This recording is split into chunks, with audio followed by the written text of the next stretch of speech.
Welcome back to The Legend of Zelda: Ocarina of Time. Previously, I got to the Forest Temple, entered it for about 5 seconds, and then I left because I realized I really wouldn't have a lot of time to show off anything interesting. But now, we're finally going to be entering the Forest Temple and starting it.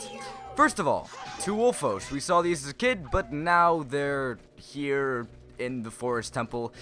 They are a little bit smaller than before, at least it looks that way because we're a big bad adult. They're about our size, but they're definitely not as bad, or they don't look as bad as before. I don't know what I'm trying to say. But if you think that, you can just kill those Wolfos and go to the next room, you would be severely mistaken. Do not underestimate what this room has to offer. If you climb up these vines, which you can do, it's not just kind of there to be aesthetically pleasing, you'll see that there is a gold skulltula. But that's honestly the least important thing that's in here, because if I drop down, first of all, I might as well grab the gold skulltula because it's right over there. I might as well get it. Something to note, I don't have to climb over there. The hookshot does pick up gold skulltulas, so the hookshot has more than one use. The hookshot is honestly the most useful thing in this entire game, in my opinion. But if you jump over here, you'll see that on this cutoff tree, there is a small chest with a new item you've never seen in it. You found a small key. This key will open up a locked door. You can use it only in this dungeon. It's essentially what it just explained it to be.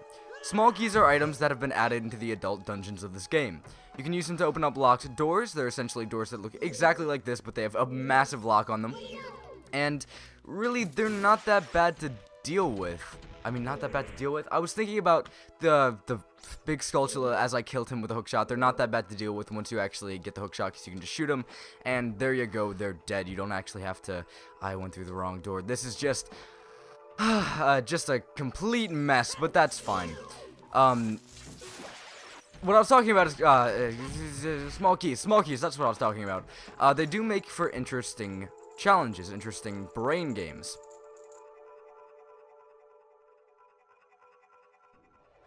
That's about all I wanted to say with the small keys, but now we see Poes. But these are slightly different than the previous Poe we've seen, because we've seen like one Poe. I almost said Poes, but no, we've only seen about one. They took away very, very important lights. Now we cannot actually go to the middle and lower ourselves down. Luckily for us, there are a lot of different rooms we can enter, one of which is a locked door. I'm not going to go in there just yet, because I do want to go through the doors that are not locked, because there are quite a few. There are doors that look like this. They cannot be opened because they have bars that are going down on them, and we're going to have to find another projectile weapon so we can actually, if I can look up here, shoot that eye and make it close so that door will open. I don't think there's anything over there. I lied to you. There is a Song of Time block, which I can undo right about now. If I could remember the Song of Time. If this was on the 3DS, I would have been able to remember them. When it comes to the actual arrows, I don't remember the direction of the arrows very much. But when it comes to buttons, they're much more memorable for me for some reason. I don't know exactly why, but that's just the way I see it. But that opens up a door to us. And another big Deku Baba. Nothing crazy going on, just just getting hit by him over and over again. But if you hit a Deku Baba, a large Deku Baba with a hookshot, they will actually kind of freeze. So you can hit them on their, I want to say neck, but it's stem. And you can easily kill them. Over here, should I go down here yet? I can't go down there yet. There's water. I can't dive low enough to do anything interesting there. I can climb up here so I can look around a little bit more. You'll see that there are little outcoasts that I can climb up on later on down the line, but we can't get up to those just yet. I really do like the adult dungeons. They get a lot more interesting than the dungeons you do as a kid. Like, I will say, in all honesty, the last dungeon we did was extremely bare bones and uninteresting. Lord Jabu Jabu was small, to the point, and just not really all that fun to go through. And I won't say that the other dungeons weren't fun to go through. They were, but they were also equally uninteresting. And I do think once you get to be an adult, Hopefully I can get up quick enough. Oh, that was a little bit close. But once you get to be an adult, the dungeons, while idea-wise aren't that interesting, they do get a lot more interesting puzzle-wise. That was a bubble. That was an enemy I forgot to bio, and when I see another one, I'll do a bio, but they essentially can't be attacked when they are engulfed in fire. You do have to kind of shield bump them, and then attack them while they're on the ground. They're floating skulls. They're kind of an interesting enemy. I do like them. That's the dungeon map. You know what they do. I've already explained that a while ago. Not going to use it. Another Deku Baba, which is small this time, so it's infinitely less challenging than the previous one we faced. So what I want to do over here is jump onto these vines. You can grab onto vines a little bit awkwardly, but you can grab onto vines if you jump off and if you jump off a platform, that is, and then grab onto them. You could have used your hook shot to actually hook onto this. This is kind of a hook shot. I want to call it a hook shot square. That's what I'm going to call it. You can hook shot onto it. That's about it. It's essentially a kind of a replacement for wood. That is a rusty looking switch which sticks, which is good to know. All the enemies here respawned, which kind of sucks. I'll have to deal with that Octorok too. Right? Yep. I don't like the enemies respawning this quickly. But, whatever. Now, I believe, I don't know if it's this room or if it's another room. It looks to be this room.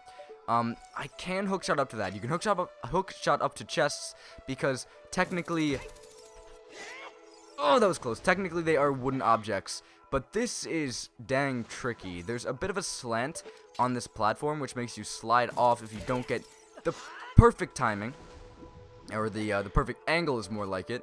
So I'm going to try to get this really quickly, and if it doesn't work out, then sucks to suck. Yeah, there's a gold sculpture up there I can't currently reach with the length of my hook shot, so I really want to be able to get up here, but I don't know if it's gonna work out. Oh, that was so close. That was so close. One more try and then I quit. I know I say that wow, that was not what I meant to do. I know that I say that all the time. I'm like, okay, one more try, and then I do 50 more tries, but I just can't help it. It's in my nature. Come on, there we go. Come on. Well, again, I was close that time, but it's fine. I believe what you have to do is, if I remember correctly, somehow get up to that platform. I think I know what I have to do. I have to have a certain song. So I can't get that gold sculpture, and I'm not going to go through the effort to actually come back here and get that gold sculpture. So that's lost to the ages. I'm not getting that gold sculpture again. But that switch, actually, I forgot to mention this, it lowered the water that we previously couldn't get into or do anything with. So we can climb down here, and you'll see that there's kind of a sewage type thing going on, except it's not sewage. I don't think, at least. That would be kind of weird for a forest temple, but that's just the way I see it. But now we can actually get this chest, which I always think is facing the opposite way than it is. And I'll get another small key. So that's two. That's two small keys that'll help us progress, which is nice. I don't think I'm actually going to go back and get to that other door that's locked just yet, because there's another door I can enter that is not locked, so I might as well check out everything that's not locked before I do make a lot more progression. So, yeah. Should be right over here to my left. Will be stairs. I can climb up these and get to another door. Yep. This one's not locked. And this has actually a lot to do for us. Oh, first of all, a blue bubble. There are different types of bubbles. They each have different types of effects. Guard with your shield and then attack. Certain bubbles can curse you, make it so you can't use your sword. That might be a different game I'm thinking of, because Ocarina of Time and Majora's Mask blend together for me, but I believe that's the case. And there's another type of enemies. Enemy? I said enemies because there were two of them, but it's enemy. There's a Stalfos. Lure close to you and attack and watch its movement carefully. Sorry about that. Attack it when it drops its guard. So, when it drops its guard is when it actually attacks. So what you have to do is wait for it to do a jump attack or something and then attack. It's really not too bad. I am messing up greatly, though. or just guard, wait for it to attack, and then once it's finished attacking, you can attack it again. It's really not that bad to deal with these guys. The biggest issue with these guys is that they have a lot of HP, so you do have to deal a lot of damage to them before they go down. And there's 2 of them, so it's relatively annoying. It's not too bad, though. In fact, I could probably get rid of these guys faster if I wasn't just doing kind of pot shots and I was actually doing real bigger sword slashes like a spin attack and or a jump attack, but I'm just not seeing much reason to do that because I'd rather save my health and not get too damaged. Though I guess, yeah, and sometimes you do miss, so it's honestly just better to do pot shots in my opinion. So there we go. They're all down. Not too bad to deal with. Again, just kind of an enemy you have to wait for. And it can get kind of annoying to wait for enemy attacks, but I don't think it's a big deal, and it definitely doesn't weigh down my opinion of this game. Or at least that's the way I see it. And another small key. I forgot there were so many small keys that we could actually get, so now I don't really have to... Well, I didn't mean to get that fairy, but that's fine. Now I actually don't have to worry about locked doors for a while, so that's nice. Bubbles really aren't bad to deal with. I believe I can hookshot them as well, and that'll drag them towards me. So it's really not a big deal to deal with bubbles. Deal with. Haha, I'm so funny. I don't think I can get up to this platform just yet. There is a door up there, but I can't do anything with it. So, I can't hookshot it up there. Can't do anything there. But this door is the door that was locked, so I can actually open that because now I have three small keys. Sorry. If you thought small keys would stick with you forever, no. Link puts it into a door and it apparently snaps in half, or at least that's what everyone says, everyone speculates about. So you can only use one small key on one locked door. It's not an item that's all opening, I guess. But it is one item you can only use once. So you do kind of want to be careful in which door you do open. It's not like you can pick a wrong door and make it so that you can't progress in the game, but you do have to kind of think about what door you do want to open. Or at least what door will be the most effective for you to open at a certain amount of time.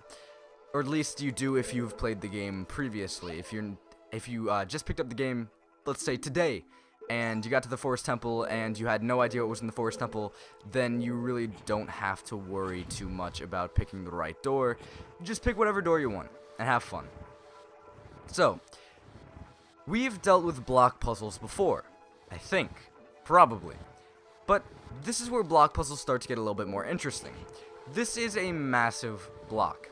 It is blocking my way. Haha. Haha. Now, I could have gone to the way that I'm pushing the block right now if I wanted to. But I do want to push the block because it'll get stuck there.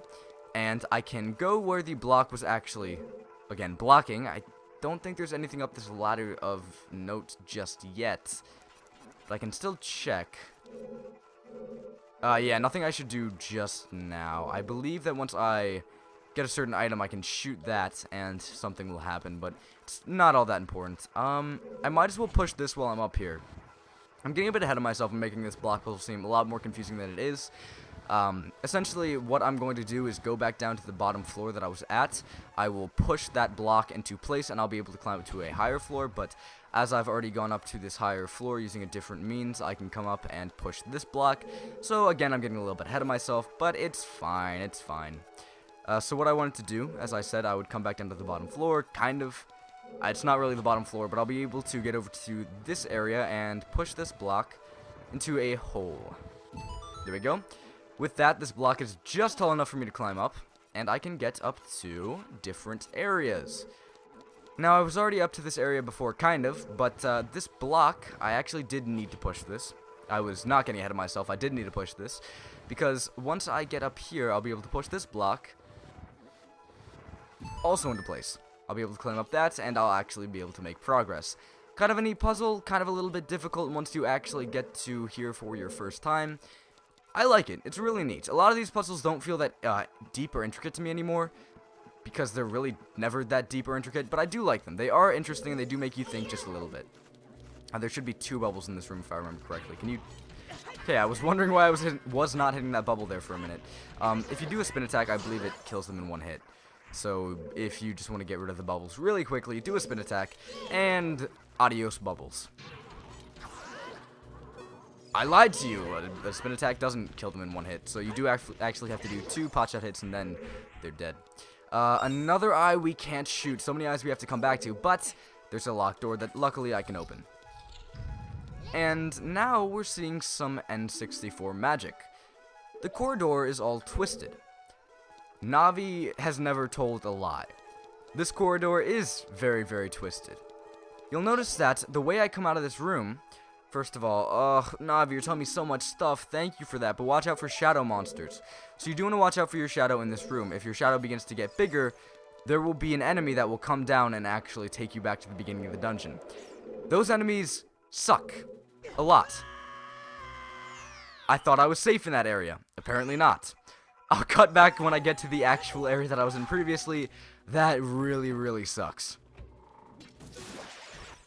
If you do want to grind for, let's say, hearts or something, you can exit and enter these corridors, and since the monsters do respawn, those big Skulltulas will respawn, and you can easily kill them with your hook shots, meaning that you'll be able to get hearts all you want. I don't think it's going to be a big deal. This dungeon isn't particularly difficult, or at least not yet. I do have a bit of a problem with something that comes up a lot later, but for now I'm fine.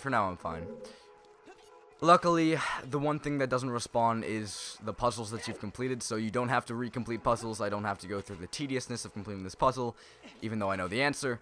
I know I said this was a fun puzzle and I just called it tedious, but the reason it's tedious is because I've done it about 57 different times, so I know how to solve it easily. Very, very easily. But anyway, enough of that. I can go back to the room I was previously in. Something I did forget to mention, or I started mentioning it, then Navi told me about the wall masters, or at this point, they should kind of be called ceiling masters, but I'm not sure if they are.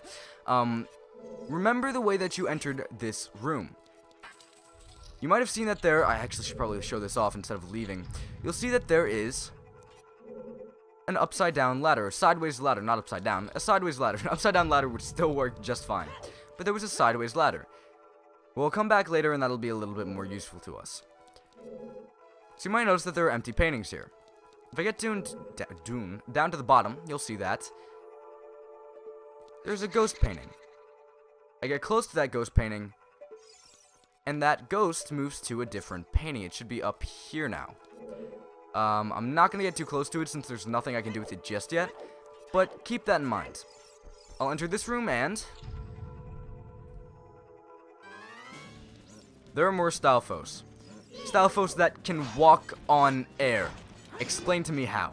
Tell me how. I'm sure this is just so that the Stalfos won't fall down to a later room, because, fun fact, you will actually be able to fall down on... There's no invisible platform there. Don't try to walk on that. Despite what the Stalfos may make you believe, you will fall down to a previous room.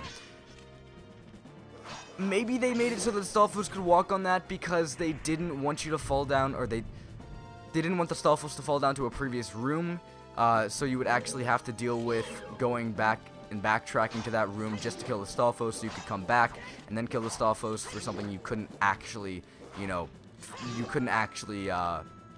change. So if the Stalfos jump down, it's not really your fault, it's the fault of the AI of the Stalfos. So maybe that was the reasoning there, but I seriously can't get behind it. I really can't, because it just feels so stupid. That Stalfos broke apart. Notice I didn't say died. That Stalfos broke apart. It will come back together. Why? I don't know. Maybe I have to kill this Stalfos fast enough, which I'm not doing a very good job of, but I don't know. I don't know why that Stalfos comes back to life, just that specific Stalfos. It doesn't happen again.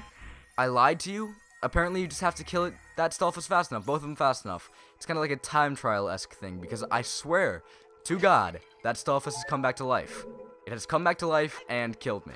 So, I'm not lying to you here. It happens, but it's just not there. I guess I got lucky. So I can regain a little bit of hearts, because I was having a few problems there. Something to note, I don't think I ever talked about this. You can get a beeping noise if you are down to 2 or 2.5 hearts. It's very annoying, but more importantly, you found a fairy bow. On this, set it to an item, to a C-stick item thing. Press the C-stick to take it out and hold it. As you hold down the C-stick, you can aim with the analog stick. Release the C-stick to let out an arrow.